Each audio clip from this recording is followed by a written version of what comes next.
I'm sitting here in my hotel room in Reykjavik.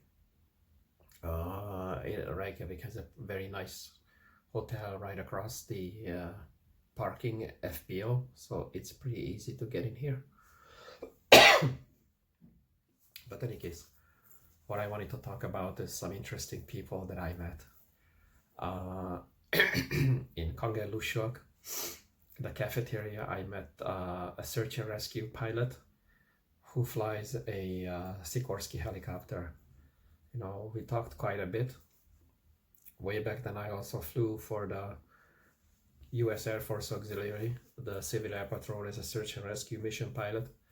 So we talked about all kinds of rescue stuff and stories. He was awesome. He actually said he's going to Hungary pretty soon, and he actually told me if I get stuck there, he'll be the first one to sit right next to me and fly back with me.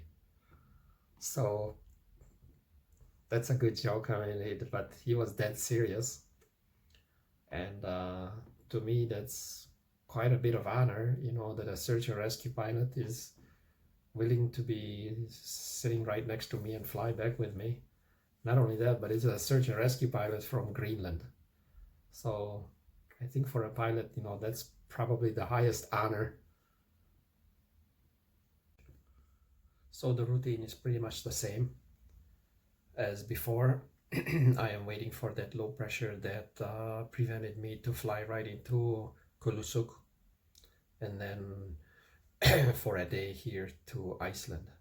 Now I cannot move on to Vagar, the Faroe Islands, because you know, that front is still there, and the winds are quite strong.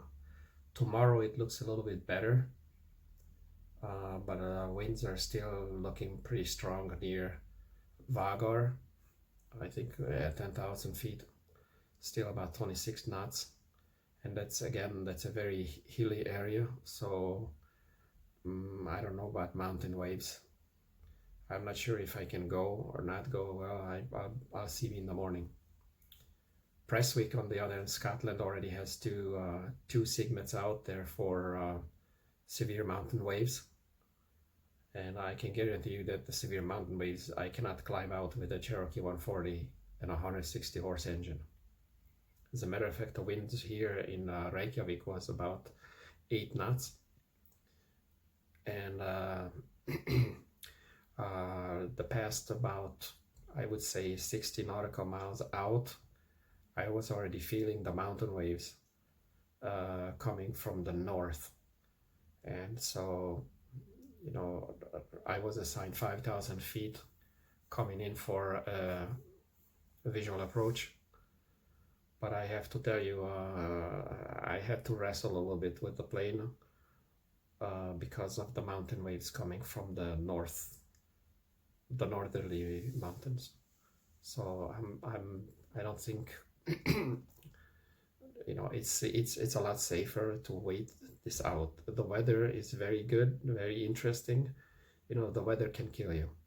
I mean, there is just no question about it. You know, you cannot outclimb in a small general aviation airplane the weather. Mountain waves are deadly serious. And again, I believe Vagar is in a valley just like Kulusuk. So even in Kulusuk, a little wind, but that short final, I think it's on the video too. You know, I was thrown around a little bit. So mountain waves are nothing to play with.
really cool grass covered roofs for insulation. This morning I left Reykjavik. I got a fairly good flight plan. However, as soon as I was headed over to departure, I got pretty much direct, which was pretty nice and sweet. Anyway, it still took me right through the island, Iceland, and from there, out over the Atlantic Ocean. It was a fairly uneventful flight all the way about, I would say about 120 miles out from the Faroe Islands. The clouds were, I believe, they were about 6,000 feet. No, 5,000 feet. So there was a departing traffic. They couldn't let me in, so I had to hold at MY NDB at 5,000 feet. And once that traffic left, I was going direct into the airport. I don't know, my cough just doesn't want to stop. And I was gonna fly the full procedure over there because it was overcast, 1,800 overcast. No, scattered. I don't know, I'm just tired. Scattered. And as I was flying in the full procedure, I was right over the field, looking down, and lo and behold, there's the airport right behind me. So this is what they have here. Isn't really a tower per se, it's more like an information, like a flight service station. So I just informed the controller, hey, I mean, it's not worth it for me to fly the entire procedure all the way out, 20 miles and then back when I have a visual on the field. So at 5,000 feet, I pretty much just did a 180 and then a steep 180, and then I have to say, I just slipped about 4,000 feet. That was cool. It's an unusual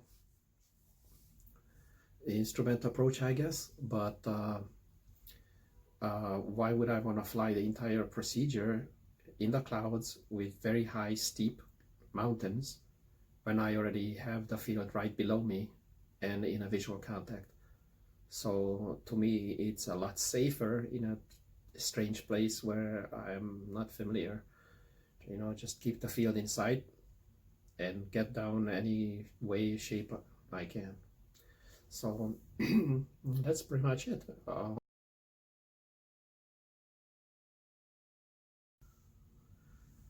I say that the airplane performs very, very well. Thanks for Hubert and Conrad for helping me bring it up to shape, and also for Richard. So I am very, very happy. There's not a drop of oil in the cowling inside. I mean, the airplane is just bone dry. It's very, very nice. It's performing really, really well. I'm very, very pleased with all the work that we put in, and the fruit of it is just great. I mean, it's crossing, for example, the Greenland ice cap at flight level 130. I still could have climbed if I wanted to, even like I even thought about it at one point when I saw distant clouds at the higher altitude, because over Greenland the last thing you want to pick up is ice on the wings. So I didn't have to climb anyway, but still I'm very happy that it performs well. So my plans are next year I'd like to fly up to Alaska. Canada and Alaska. That's a huge distance too, but at 100 knots, that's not the appropriate airplane to do. So I'm thinking that perhaps I'm at the point that I'm going to sell the airplane. Maybe that's the right choice. I kind of feel bad because I really like this airplane. I worked a lot on it, You know, it's a really pretty good looking clean airplane. It's, you know, I would, you know, it's almost immaculate condition. It's a 1966 airplane, but the paint is great.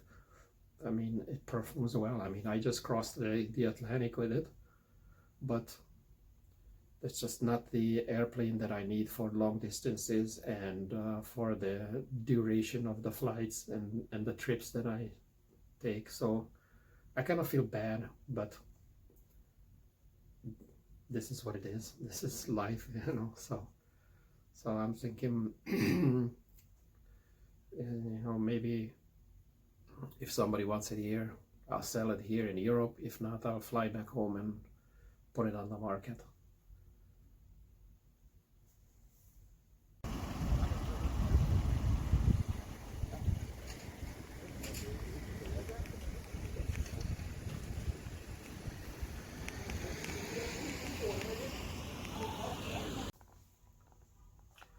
So since, well, I outgrew this airplane, I mentioned that at the Reykjavik FBO, and there were a few pilots over there who used to own an airplane, except one of them forgot to tie the airplane down in one of the southern islands over there, and in high winds it got destroyed. So actually they were looking for an airplane. They looked at it and they loved it very much. So they mentioned to me that, you know, hey, when you're coming back, you know, it looks like you're gonna have a deal over here. So I don't know, maybe on the way back home I'll make it only till Iceland, and that's gonna be the end of my trip. I don't know.